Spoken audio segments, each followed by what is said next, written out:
Wow.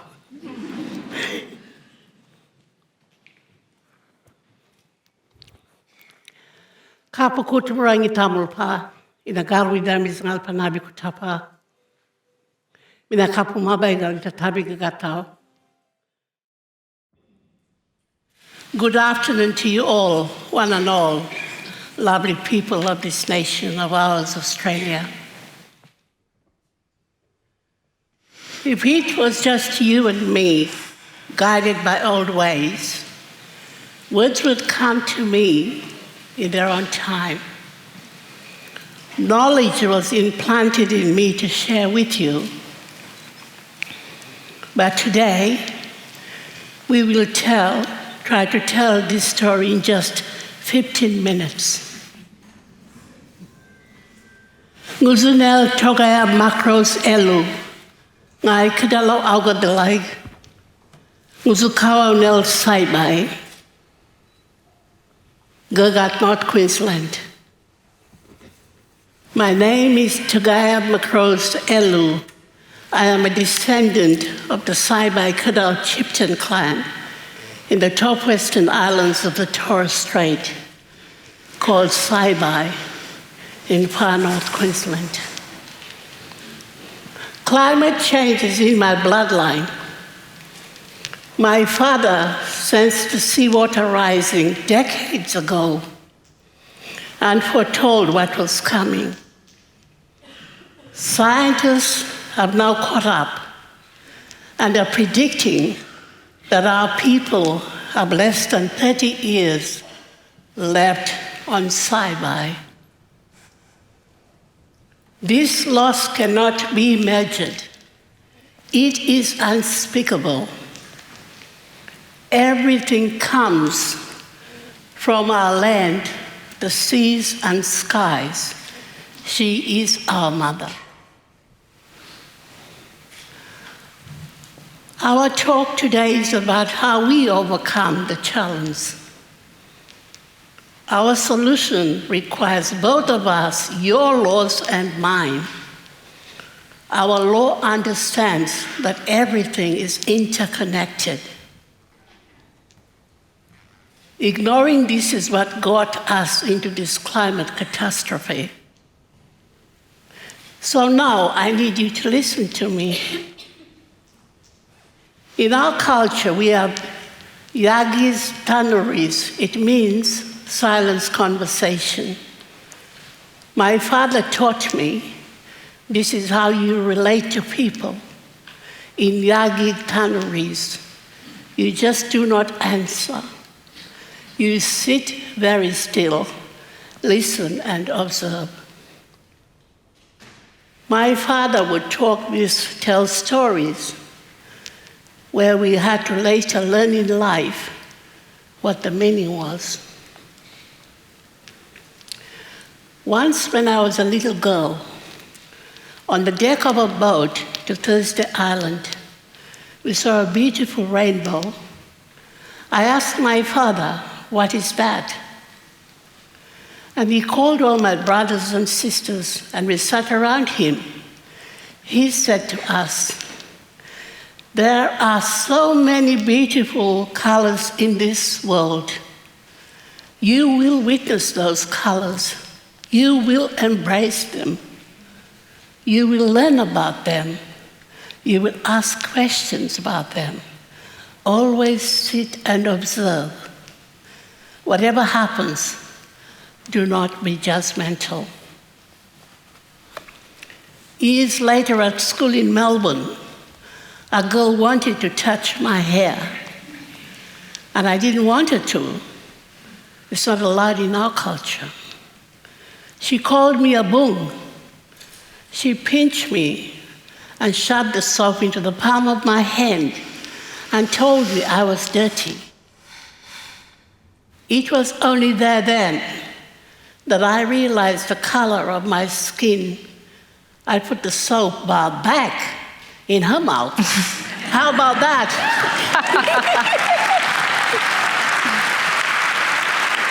Why not? I called my father and I told him I wanted to come home. His words were firm and gentle. First, he asked me to go back, find her, and apologize to her. He said, "You remember that rainbow story? You have been judgmental of that girl. You must stay there and learn how to be alongside her." My father sent me to live in your cities, to study in your universities, and told me always, remember who I am. A daughter of culture, heritage, and identity. He wanted me to interact with society with love. And he wanted me to be able to stand here and present our story. Many weeks later, that girl apologized to me. In my life, I have done a lot of Yagis tanneries. All my life, I have been learning your ways. With Izzy here, I have been learning how we can use the legal system to fight for our land. And she has been learning too about our culture, knowledge, and law. We are bringing our systems together in the fight for climate justice. 4 years ago, our people filed a class action court case against the Australian government for failing to protect us from the effects of climate change.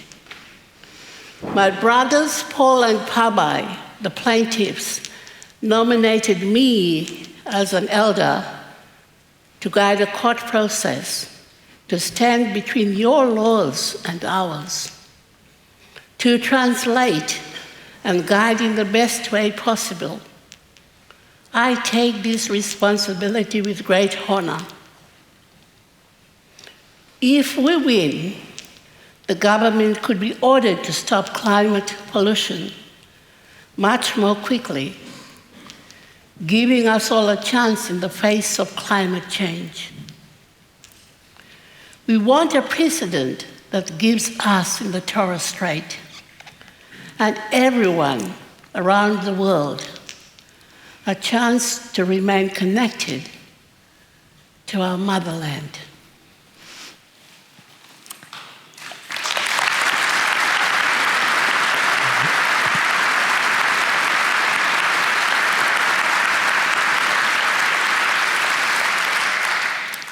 Esso, Aunty Rose, your words always carry such deep wisdom. And as Aunty says, we wouldn't be in this climate catastrophe if we had listened to, heard and acted on your wisdom and the wisdom contained in Indigenous knowledge systems a long time ago.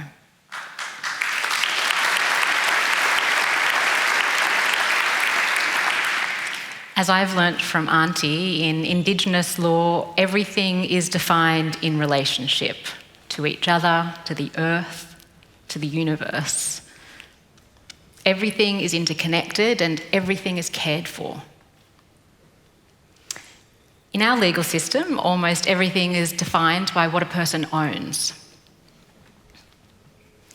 I'm a lawyer educated in this Western legal system. I started my career as a corporate lawyer in a big office not far from here, overlooking Sydney Harbour, with clients who are some of the wealthiest and most powerful people in the country. And they went to that firm to grow and protect that wealth and power. Our law often props up a status quo that pits us against each other and protects the status quo. But I've also seen how our law can do better and how communities can shape it and push it towards justice.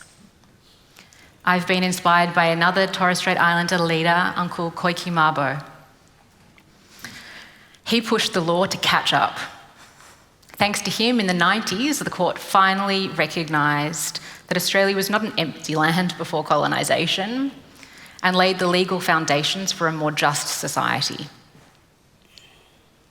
It was during my time working in remote East Kimberley where I learned firsthand the power of what Aunty calls Yagig thoroughness. And it changed the course of my life and my career. I sat in the beautiful red desert dirt of the Jurubalam people and listened. There I faced one of the many secrets of Australia's prosperity today: tens of thousands of Aboriginal and Torres Strait Islander people who laboured without pay until the 70s. And there I learnt the value of sitting still and listening to people closely, and of the persistent failures of our legal system to correct for its wrongs. This experience motivated me to found the Grata Fund to support communities like those in East Kimberley to access the power of our law through strategic litigation. At its best, strategic litigation can evolve laws, change public understanding, and shift power. Our role at Grata is to help create spaces where community voices can be heard in courts and in corridors of power. That's why we've been working to support Aunty and her brothers and their communities in the Torres Strait to bring their case against the Australian government for climate negligence. They are the first First Nations people in the world to bring a case in this way.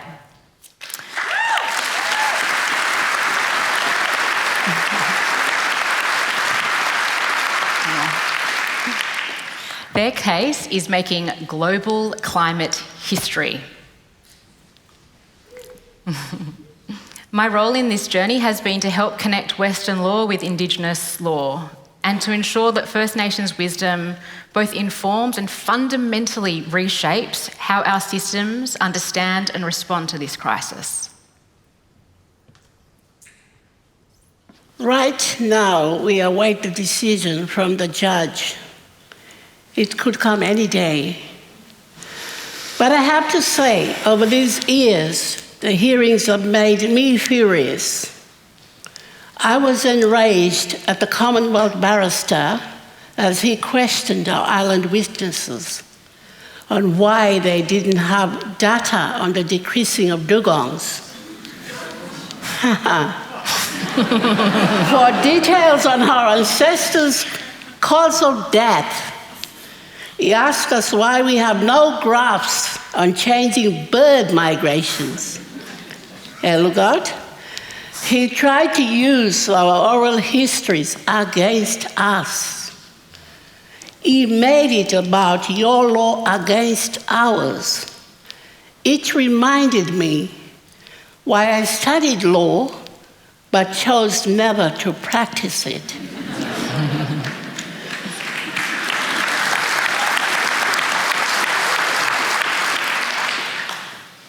After many years of study, I thought to myself, I can't be a lawyer in this system because we got our own laws. It's just that our laws were never written.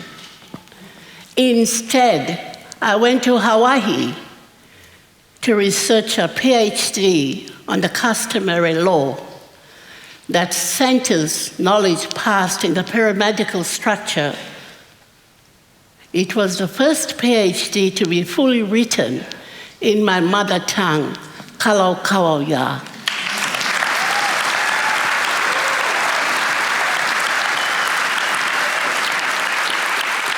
How about that? I've spent a long time listening to you and doing things your way. I stand in your courtrooms. I sit your stage. I meet you where you are because I believe we must understand each other and use each other's tools. But I am tired of not being met halfway, of listening to you, but not being heard. not been offered the respect I show you and your ways. Our people have been predicting, thinking of climate solutions for longer than I have been alive. We're just not wanting to win in court, my people. We're looking for something bigger. Mm-hmm. We must build a bridge connecting to riverbanks, allowing both systems of knowledge to meet while maintaining their own foundations. It is critical of my motherland, Saibai, for all of us that we find a deeper relationship between ways of knowing that have been separated for too long. Translating generations of oral histories and First Nations knowledge into evidence that the court will recognise isn't easy. Western science has only just acknowledged what Torres Strait Islanders have observed for decades. And yet, as Aunty has just said, the government and its lawyers were deaf to this wisdom. I'm hopeful that the court won't be. My point is this: we don't have to do law the way that those government lawyers did it, nor do we have to accept that that's the way it's done. At Grata and with Aunty and this case, we're trying to do things differently. That's why we were so excited when the court decided to come and do hearings of evidence on country, to hear from the community directly. The court went to the people, not the other way around. The on-country hearing started in the Boigu Community Hall, and it was decked out in palm fronds and bright red flowers and big bunches of bananas.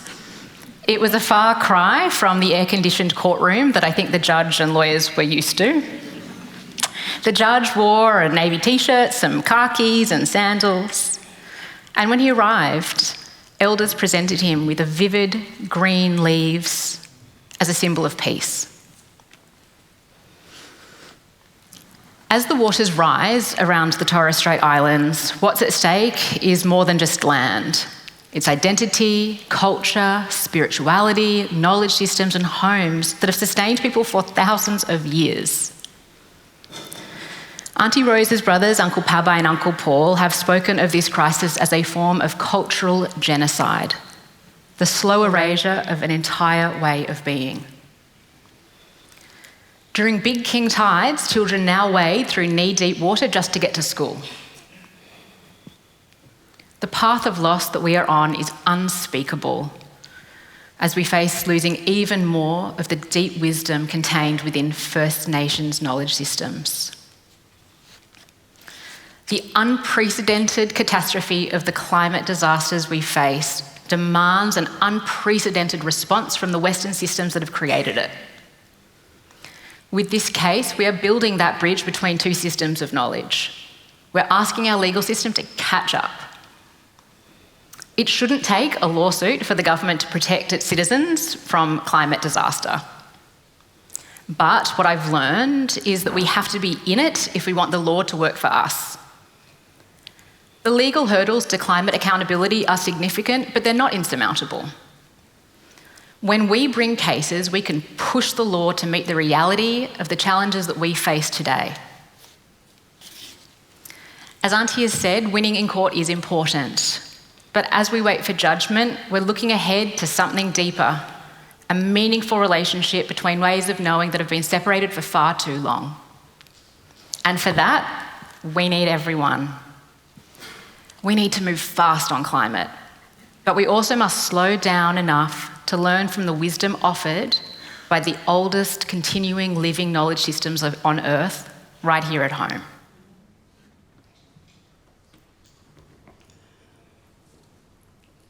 How can you practice Yagi tanneries in your own communities? How can you listen to understand, to connect, to inform your actions? First Nations wisdom is what will guide us through these unprecedented challenges.